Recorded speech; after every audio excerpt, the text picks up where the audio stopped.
তাশাহুদের মধ্যে আঙ্গুল তুলবেন, হয় নাড়াবেন নয় তুলে রাখবেন, এটা সুন্নাহ।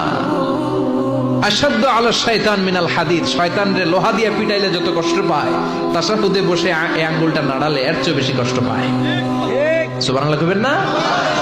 এজন্য মুরাআতুস সুনান, 5টা টিপস খেয়াল করে রাখেন কিভাবে নামাজের মনোযোগ বৃদ্ধি করবেন। টিপস নাম্বার 1, সল্লু সলাতান মুআদ্দিয়া, বিদায়ী নামাজ পড়বেন। মনে করবেন হতে পারে আজকের এই নামাজটাই আমার জীবনের শেষ নামাজ। এখন বাজে 10:30, আপনাকে বলা হলো আজ রাত 1টার দিকে আপনার জীবনের হায়াত ফুরিয়ে যাবে, চলে যাওয়া লাগবে না, আমাদের থাকতে পারবো আমরা?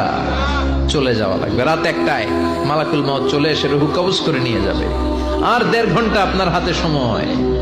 এই 1.5 ঘন্টায় আপনি নামাজ রোজা যা পারেন করে নেন, আপনার হুঁশ থাকবে? কথা কন। 1.5 ঘন্টা পরে আপনার মরণ। আপনি তাড়াতাড়ি করে ওযু করে আসবেন, যায় নামাজে দাঁড়াবেন, মনে মনে ভাববেন আজকে জনমের মতো মাপ চাবো আল্লাহর কাছে।